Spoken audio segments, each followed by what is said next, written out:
Hello, Minecrafters, and welcome to episode 27 of our Direwolf 20 Let's Play series. I'm almost starting to regret starting Applied Energistics. It has been confusing. I've added a cell workbench. I went ahead and started making some drives.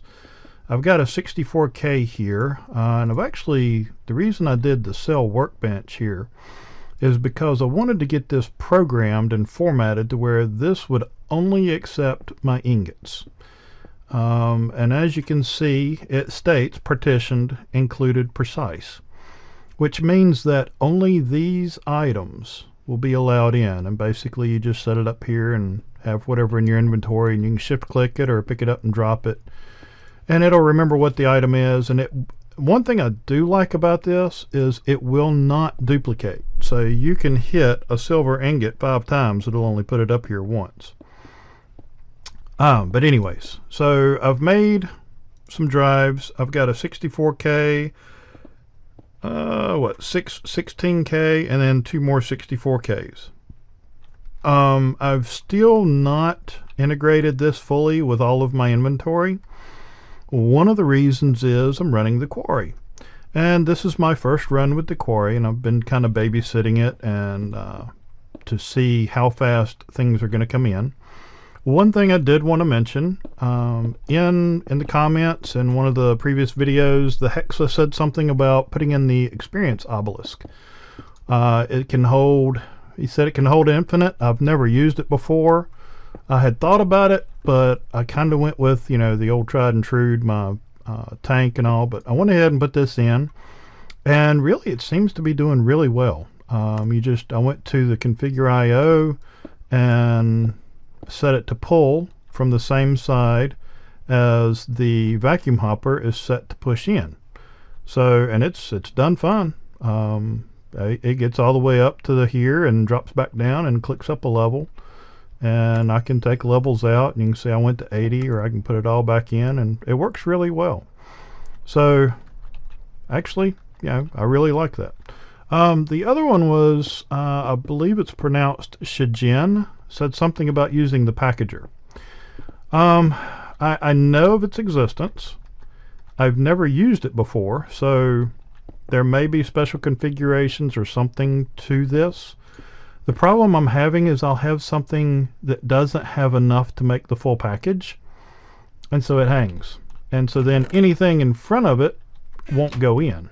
So I have to manually pull this out and put it back over here, and then let that stuff run through until, it runs out and it doesn't end on an exact 9, and it'll hang. So I don't know if I have to use it with like Steve's Factory Manager or Inventory Manager, or if there's a way to do it with pipes that will clear this after a certain amount of time if there's not enough to make it complete. I don't know. To be honest, I haven't looked it up. I stopped running everything through it, and right now I'm pretty much only running lapis, redstone, and apatite through it.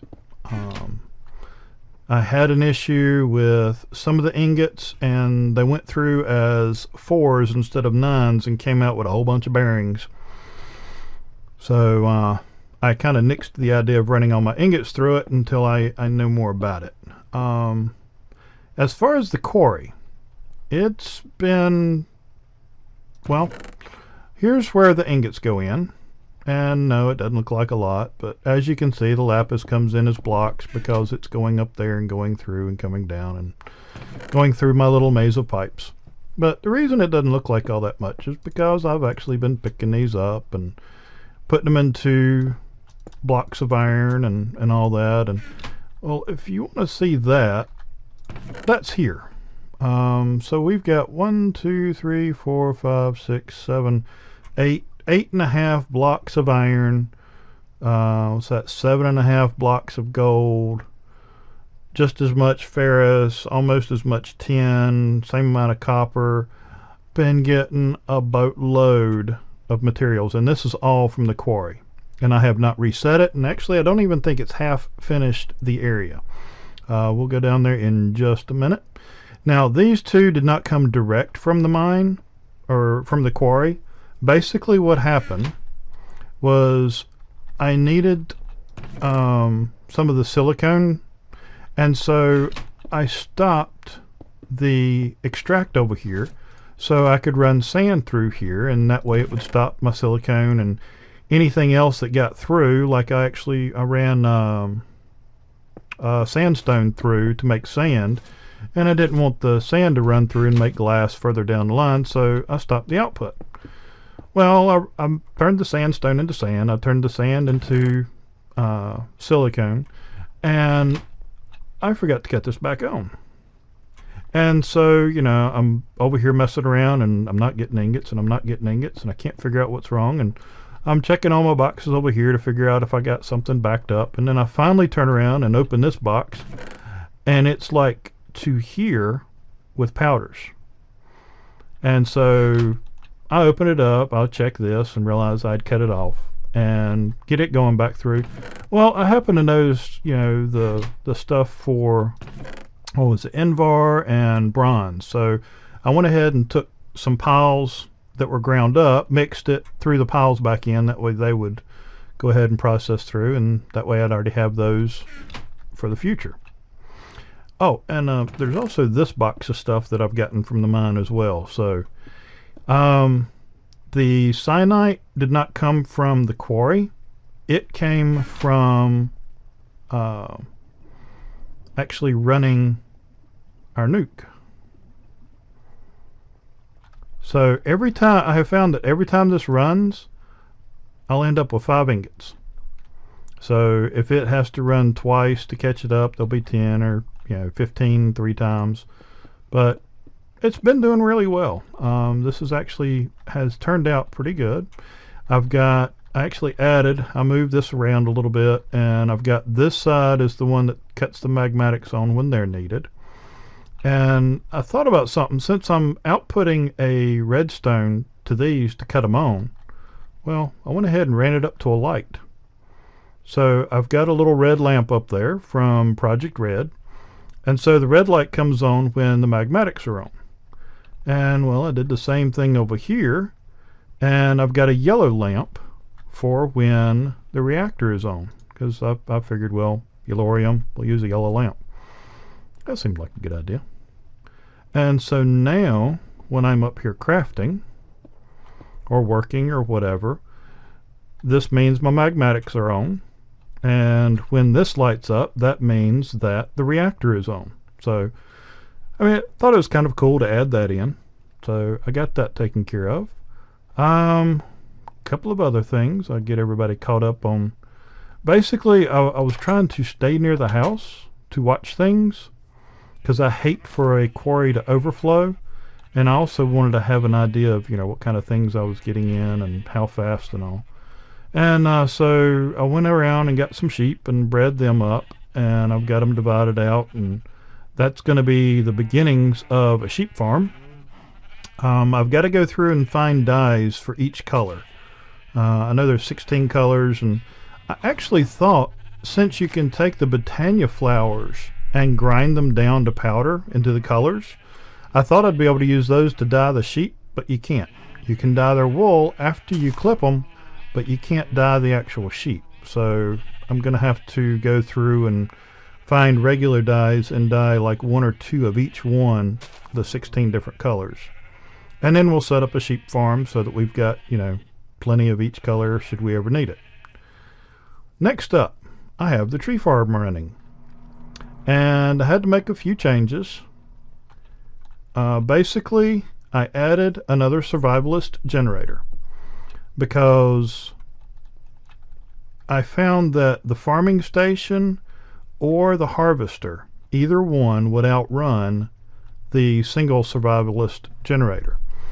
With 2 of these, the alloy smelter and an octadic capacitor in it, and an alloy smelter with no upgrade, keep up. This is done really well, and this has been staying between 8 to 10 stacks for quite a while. And as you can see, we have a boatload of charcoal. As a matter of fact, I'm going to have to look at upgrading this again here before too long. Let's see, what else? Oh, I also got bored over here in Botania land. If I can get through the doorway. Had to move a few things around over here. And actually, I had one here pointing this way. That was the redstone one that I kept on having issues with. And then this one was pointed that way. Well, I found out that I can take it, and put it up here over this pool, and then I can just change where it's aiming at. And I can also aim it and hit this block, the runic altar, over the mana pool. And since I can aim it over the mana pool from there, then I can use that mana spreader for either the pool or the runic altar. Now, the reason for the mana pool is this terrestrial something or another plate. Not even going to try and pronounce that. But basically, the reason for that is, grab my book here. I was wanting to upgrade my band of mana here so that I could put more in it and make it easier to move stuff around. And found out that I needed this. Where is it? I had to make terrasteel, sorry. And in order to make the terrasteel, to make that band, I had to make this little thing.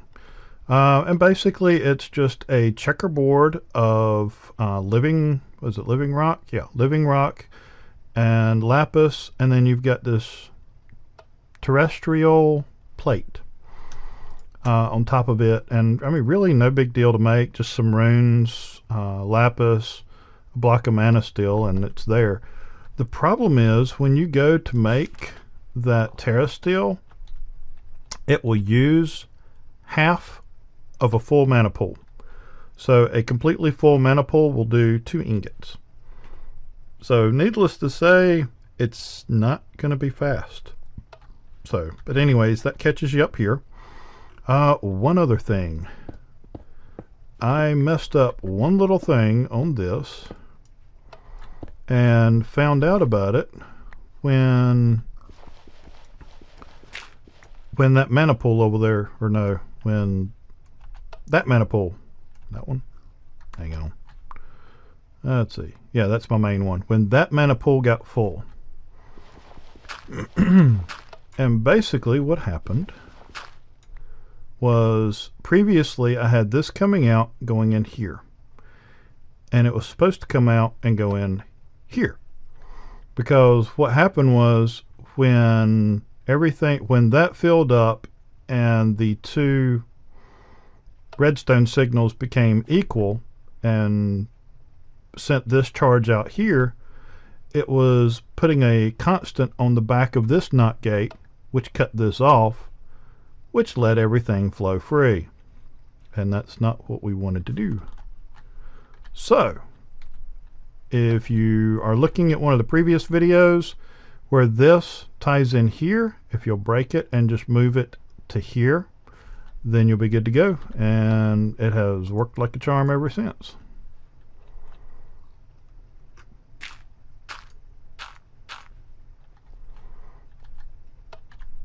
And as a matter of fact, right now it's not running because everything's full. So basically, right now, since that is pointing here, if I use the enchantment altar and it pulls from this will all crank back up, because this will pull from that one and this will refill it. Same thing over here. If I use the runic altar with this pointing at it, then that'll pull from there. And if I use the terrestrial plate, then it's going to pull mana from this through the little spark to this spark and down to here. So pretty decent little setup so far. Alright, so back into the house, because that should have you caught up with everything.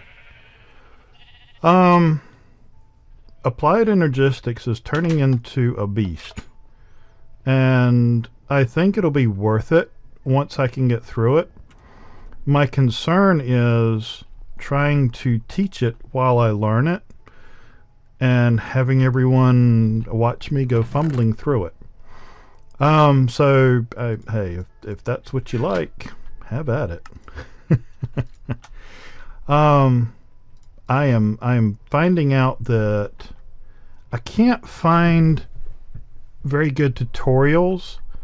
All the tutorials, if they seem like if they have the right information, listening to the person puts me to sleep, because they just, they talk kind of slow, and or they will mess up 9 times out of 10 on everything they tell you, and then they're correcting it on screen, or they're telling you they did it wrong, or whatever. I have a hard time watching those videos, and I don't want to be that guy. But I did say I was going to do Applied Energistics, and I'm going to do what I can. I'm going to go through some of it kind of quick, and some of it I might go a little slow. And even though I'm going to go kind of slow on some areas, I can still assure you I'm going to mess some things up, because I haven't done this before. I have literally not put together any kind of Applied Energistics 2 system. So everything you see me do from here on out, I've watched on videos.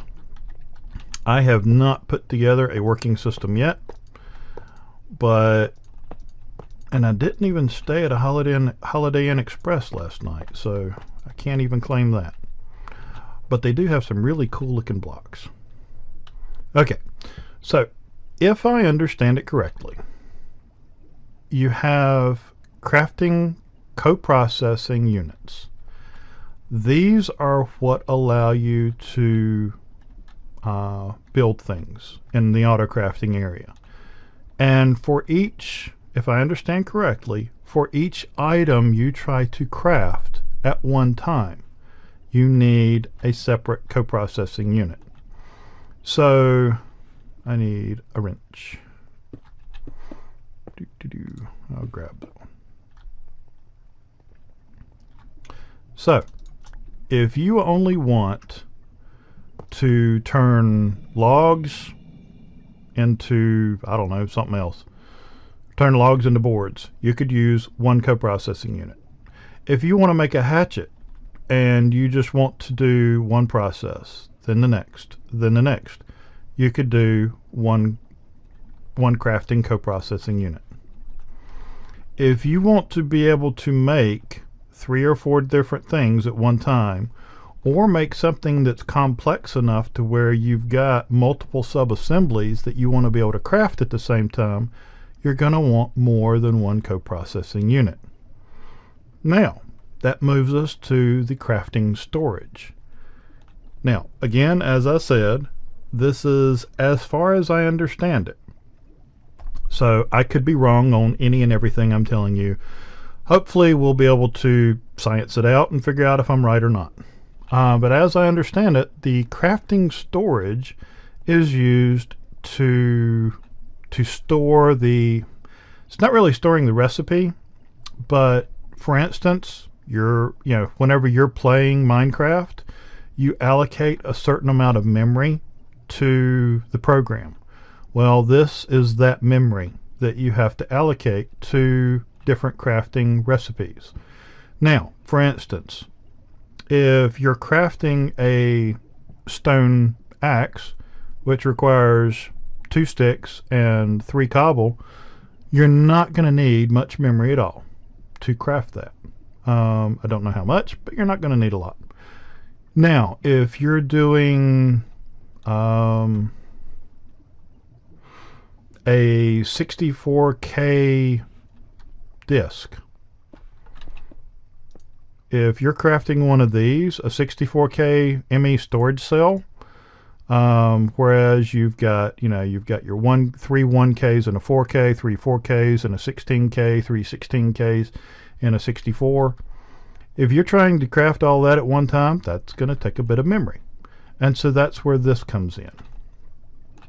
Okay, so that's kind of like the brains of the system. Now, oh, that's right, I already put it all in my pack.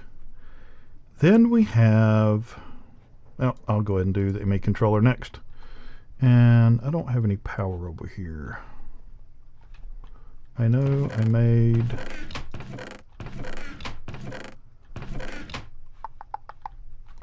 And something else I made. Oh, and by the way, I have upgraded to the Direwolf 1.0.3 pack, and it does seem to be running a bit smoother. So just so you know. And I've also made a few of the vibrant capacitor banks. 25 million storage. So they're kind of sweet. All right. And I'm going to have to space that because I'm going to have a power acceptor or energy acceptor. I think I'll just make another one. You can tell I'm running a quarry now. I'm not too worried about materials. Okay. What did I say it was? Energy acceptor. That's what I get for talking and trying to do at the same time. Energy acceptor. Dun, dun, dun.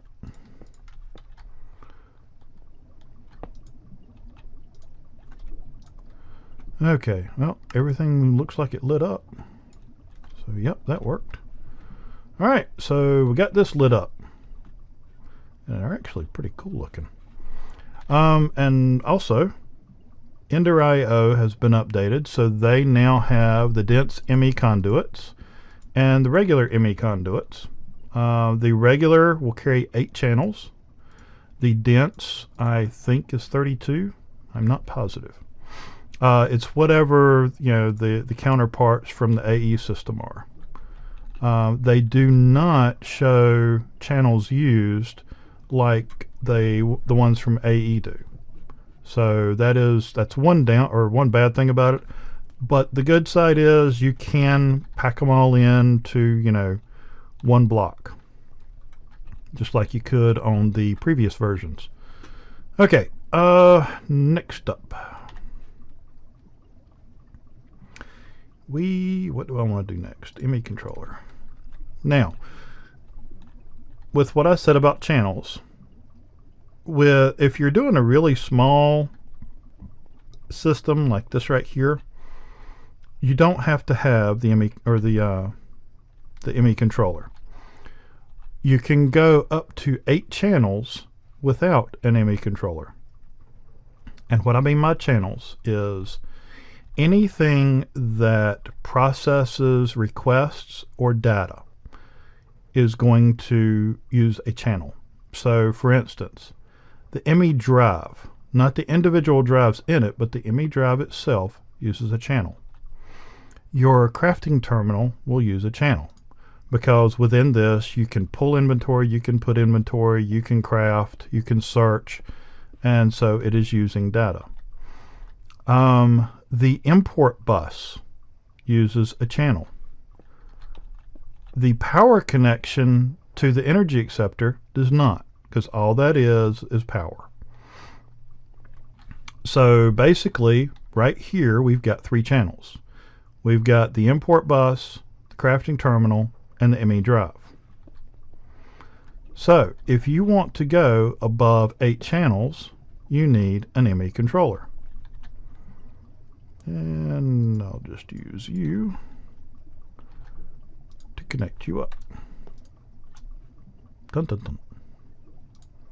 Wow, I hadn't even looked in that. So this apparently shows the status of what you're crafting. That's kind of neat. Okay, so here's our ME controller, and you can stack them and you can put them together. And if I understand correctly, each ME controller gives you it's either 32 channels or it's 32 channels per side.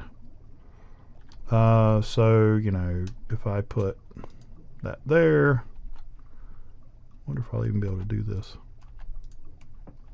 How good is my aim? Apparently not that good. I know, I'll stand on the cable over here. That'll get me up high enough. There we go.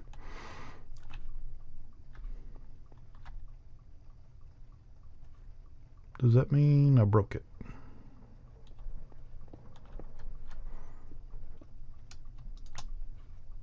I guess it does. Okay, apparently you can't put them together like that.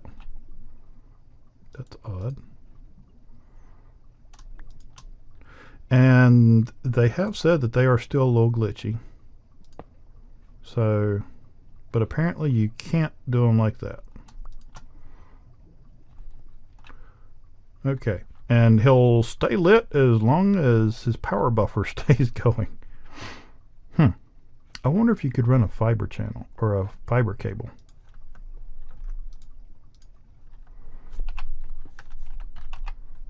I was going to say, do I even have any left? Because I had to make some of this while I was crafting some of the stuff.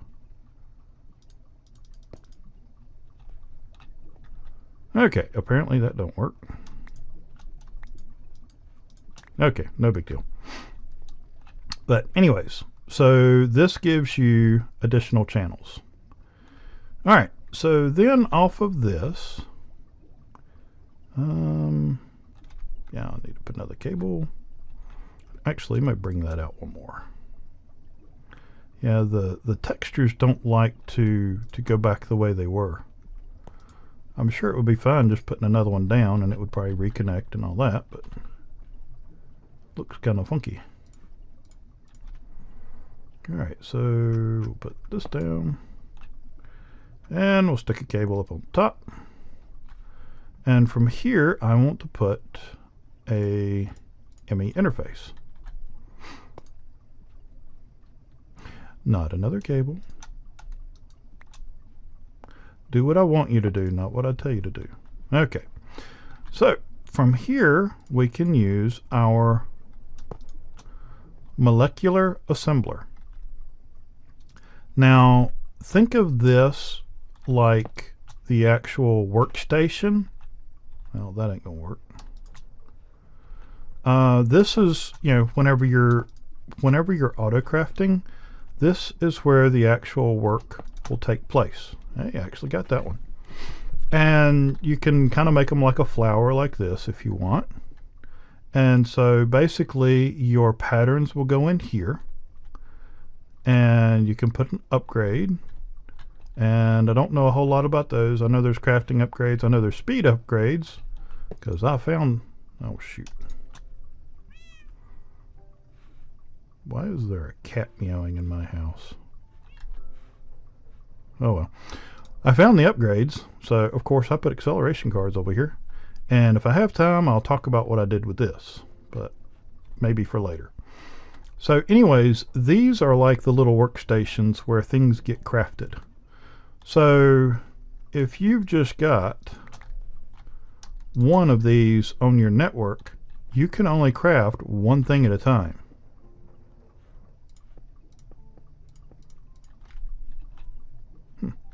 I don't know why it didn't restart. But anyways, you would only be able to craft one thing at a time if you only have one molecular assembler, or yeah, molecular assembler. So we'll throw those back on there. Let's see if I can actually do this again. Okay. So you can set it up like that, and you can tell it'll work or that it has power by the glowing just inside the rim there. Another way you can do these, come out a little bit further, is you can also take your ME interface, drop one in, or more than one, and you can get the single-sided one. So I'll put another cable. Let's see, where...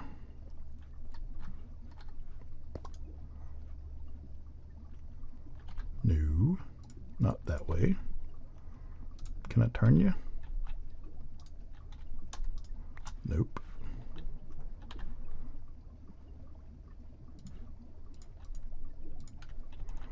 Come on, do what I want you to do. Okay. Okay, this just doesn't look right. Yeah, I'll hit it with my hammer. That'll work. Works on cars. And computers.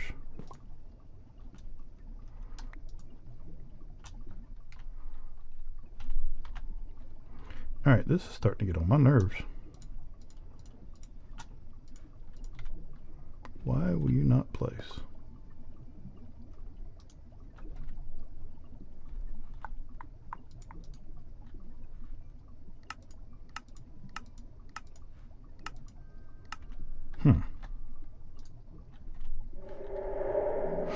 I wonder if...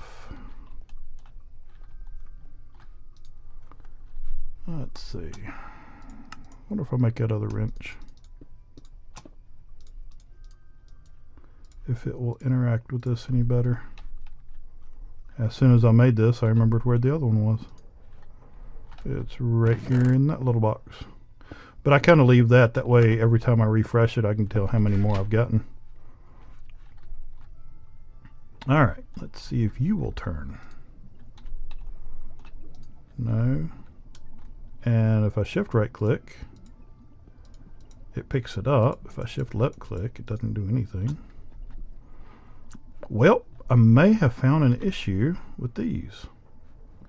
So I'll just put it back like that and connect you like that. So it does connect. That's really weird. And you can turn them just like you used to.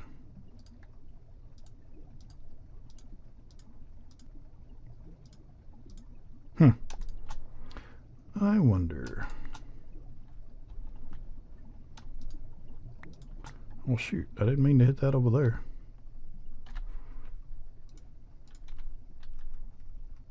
See, this is the kind of thing I was talking about. Oh wow, that texture didn't look pretty at all.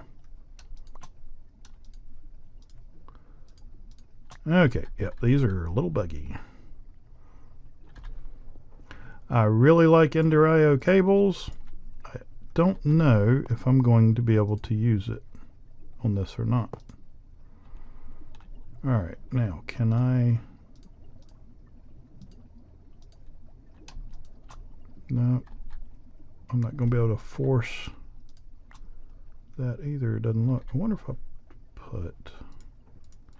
the dense cables are a little expensive. They each dense cable costs 5 regular cables, I believe. So they can get expensive pretty quick.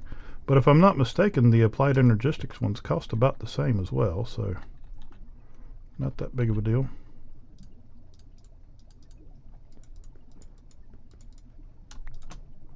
Yeah, that ain't gonna doesn't want to play well with others.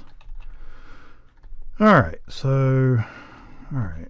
Don't have them there. Well, let's do something I hadn't planned on doing. Actually, I might have...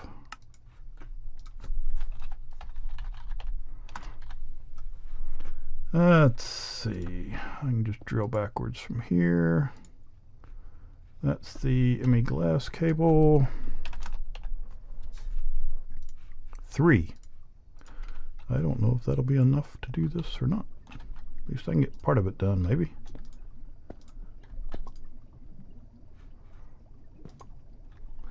Okay, well, at least that one attaches right. The fun. And so you can put that one on there. So then you're only interacting with one, but you're going to have, you'll be able to use all of these patterns on this one block. So you could do something like this. If you've got a bunch of things that you don't craft very often, and then you could put them in this. Or if you've got, you know, something that you craft very often but just not a whole lot of, then you could put it here and be able to multi-source it. So, for instance, if you want to make 300 buckets, and if any of y'all watch certain people on Twitch a lot, you'll know what I'm talking about. But if you wanted to craft 300 buckets, you could put your pattern in here for the bucket and tell it to craft 300 of them, and it would source every one of these that is connected to that block, because that's where the pattern is. Or if you wanted to use 2 patterns in here, I don't know, a bucket and a fishing rod, I don't know, then it would do, buckets and fishing rods in all of these. But like I said, if you wanted to do 300 buckets, it would utilize all of these unless it was already utilizing it for something else. Whereas here, whatever pattern you have here, it would only be able to make one at a time. And of course, it would have to have a co-processing unit available. And I just realized I have gone way over time. That is the joy of not knowing what you're doing and getting all caught up in it. So, I apologize. This has got to be painful watching me struggle my way through this. Merry Christmas. It's actually a few days after for you. It's a few days before for me. But yeah, so like I said, applied energistics is going to be painful. I may dabble with it some off camera and then kind of come back and let you know what I worked on, or maybe just take the whole thing apart and put it back together for you, or who knows, I might just throw it together, see if I can make it work, and then once I figure it out, I might do a mod spotlight or a how-to or tutorial or something like that on it. But anyways, I'm going to try and get out of here quick because I've probably already lost quite a few people nodding off, going to sleep, because I know this has got to be tough. But anyways, I hope you enjoyed it. If you have pity on me, click like. I'm not going to... Anyways. If you have any questions, if you have any suggestions, if you know of a good tutorial that won't put me to sleep, that actually teaches, what this does, what that does, without rambling on like I have most of the show, feel free to let me know down in the comments below. But as always, I hope you enjoyed the show. That's what's important. Just being able to share the time, share the information, and just have fun doing it. So anyways, this has been Jim Slate. Take care and God bless.